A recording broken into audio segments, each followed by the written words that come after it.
Alright, you guys asked for it. Alright, since you guys asked, I always try to do my best to come through with the review. So today we're going to be taking a look at this Forge to Table Nakiri. If you guys have not seen my video on what a Nakiri is, you guys can check it out right here. It goes through what a Nakiri is and what to look for in a Nakiri. Quick disclaimer, Forge to Table did send me this knife completely free of charge. However, I'm not getting paid for this video, nor am I affiliated with the company. They are also aware that all of my reviews will remain 100% honest and unbiased despite them sending me this knife for free. And as always, this is a first impression video. We'll come back here in 6 months to see how this baby holds up. Go ahead and unbox this knife. If you guys have seen Forge to Table stuff before, Forge to Table always have these really cool packaging. A really nice Shisugiban style box, like a burnt wood box, which is really nice. Package nice and tight in there. The knife itself comes with a plastic sleeve. You can feel that it is slightly oiled to keep it protected from rust, and it also has an edge protector. If you have not heard of Forge to Table before, Forge to Table is an American-based company that makes Japanese-style knives. The reason I say Japanese-style knives is because these knives are actually all made in China, and this is actually something that Forge to Table is very proud of. Alex, the owner of the Forge, is a multi-generation blacksmith, and he actually spent years in Japan studying proper Japanese knife making techniques, which he later took this knowledge back to his home forge where he started creating these beautiful knives. Let's go through the specs of the knife real quick. The knife itself is 12¼ inches long with 6½ inch blade. The blade height is 1.75 inches tall right at the heel. The knife itself is made with a sanmai construction. They say on the website it is a 5-layer finish or a 5-layer sanmai. I think they also count the Kurochi Finish, the laminate, as a extra layer, so that's why they call it a 5-layer sanmai.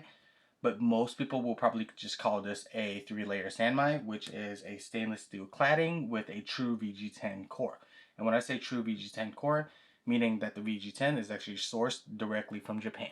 According to the website, they said that the knife is heat treated to between 59 to 62 Rockwell hardness. So in my mind, that is about 60 plus or minus 2 Rockwell hardness. The blade leads down to a traditional octagonal Y handle, which is a rosewood and oxhorn ferrule handle. The handle length itself is 5¼ inches long.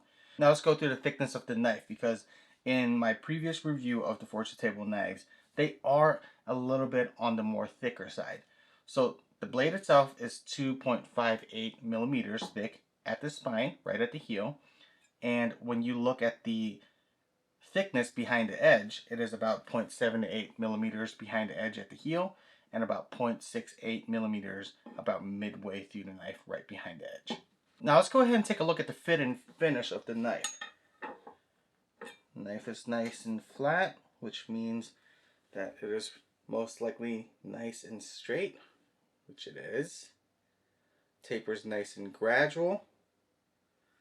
And just like before, the knife is definitely a little bit on the thicker side, which I'm going to expect it to wedge just a little bit because it's not very thin.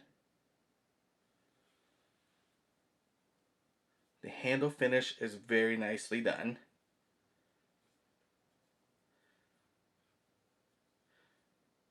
You can feel just a slight ridge.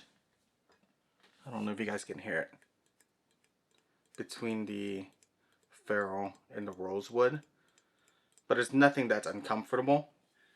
The handle itself is very comfortable, but it's just that there's just that slight ridge. If you guys are going to nitpick about finish, like fit and finish, that's one thing. But the gluing on the handle is nice and clean, nice and straight. The handle itself, the woodwork, is very smooth, very well polished. Let's take a look at this Kurochi Finish.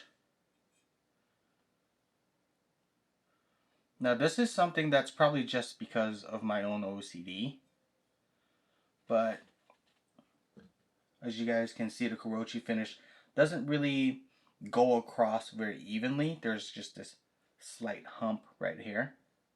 I don't know if you guys can see it. I'll point it out here in a different angle. But yeah, so both sides, the Kurochi Finish is not very consistent with one another. So that just bothers me just a little bit, because as you guys can see here, the Kurochi Finish comes really close to the edge right here. Like right here at the edge, whereas over here, the Kurochi Finish is really far up the blade. So if I have to just point one thing out, because I'm pretty OCD, that the Kurochi Finish is the only thing I see wrong with the finish of the knife. But like I said, I'm a little bit OCD.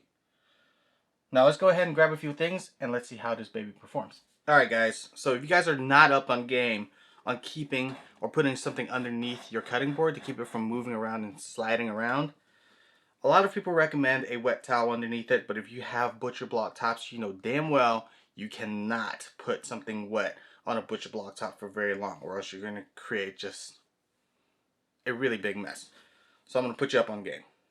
Cabinet liners. These are like non-slip mats, and you can just get these for really cheap at the store, and you guys can just sit it right on top of it and it will not budge at all. I mean, look, I'm shaking this thing and it's not moving at all. So cabinet liner, you guys can go ahead and opt for the nicer stuff, because the nicer stuff just lasts a little bit longer. The cheaper stuff tends to get smushed down really quickly in a very short period of time, and it tends to just like move around anyway. So, but right now it's nice and secure. So let's go ahead and start with a standing paper cut test first. As you guys can see, there's nothing holding this paper up.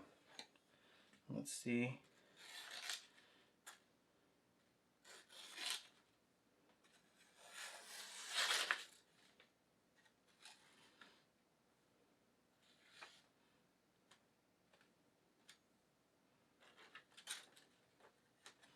It's like it's trying to cut, but I think because of the excess weight behind the knife, as well as,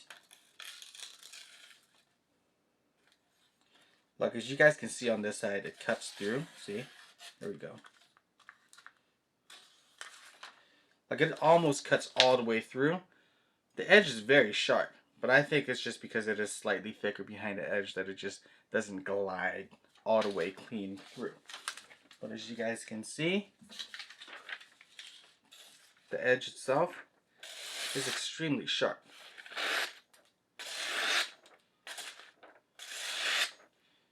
Okay. Oh, that is fun. That's really fun. So the edge is really sharp. Okay, so the next test, we're going to try the tomato test. Let's see. Cuts through the tomato cleanly.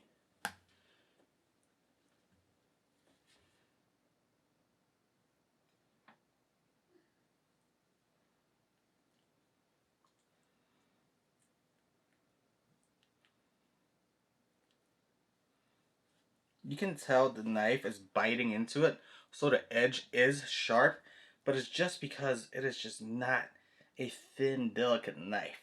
You know what I mean? That it's just not going to glide through with that edge geometry. You can feel the edge biting into the tomato, but it's just because it's so thick that it's just wedging through. But despite it being so thick, it still semi-passes the tomato test. It's not a super clean tomato cut test, but it's still cut through cleanly, and as you guys can see here, I mean, it cuts the tomato with no issue. Now the next thing we want to cut is the potato.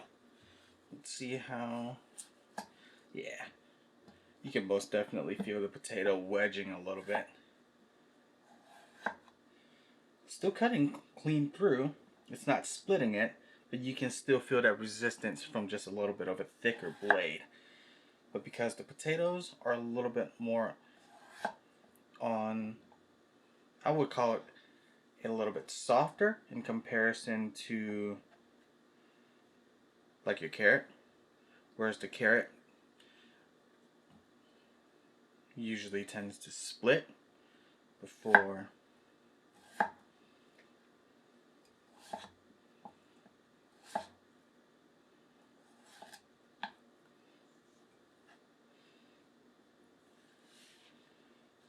so the potato did okay, which is good. Let's go ahead and try the carrot.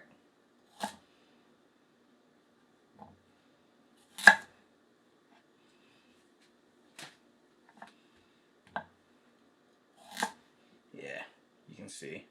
It split it right there.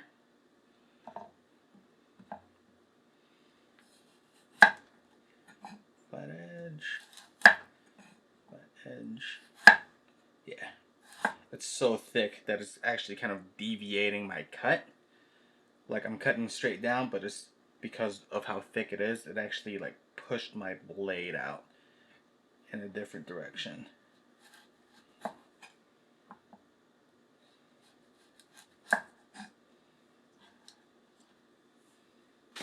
Or it could be user error, but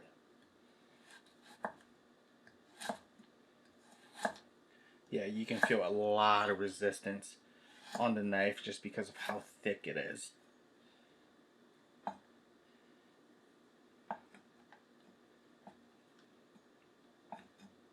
Just go ahead and try.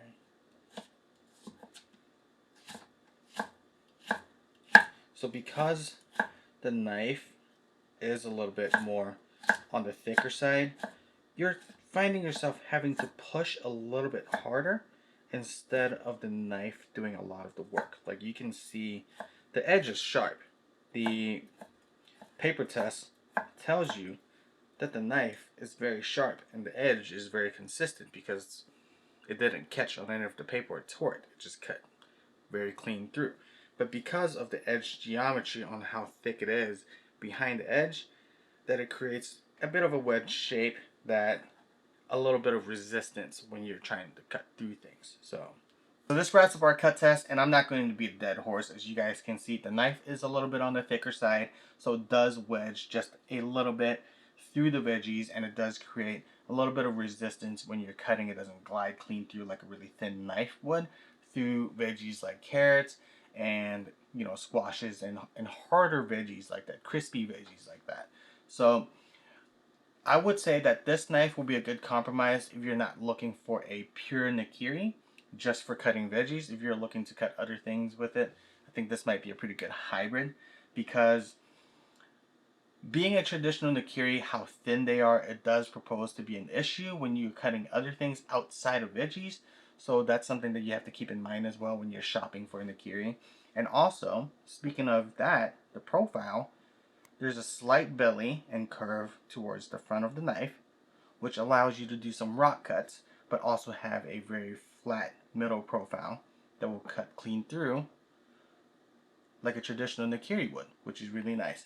And another pro that I want to point out, even though I am OCD about the Kurochi Finish not being very even all throughout, I still love the Kurochi Finish because it's kind of like a mixture between a sashimi slash, I think I'm pronouncing that right, a sashimi slash Kurochi Finish, which has the hammer marks inside the Kurochi Finish, which is really, really pretty. So this is one of their signature finishes, and I love this finish. And on top of that, the polishing on the knife itself that doesn't have the Kurochi Finish on it is silky smooth. Like, it is satin smooth, and it is so nicely done. So their fit and finish of their knives are really, really nice. But like I said, I'm a little OCD, so there's just that little small part, that uneven part of the Kurochi Finish that I pointed out.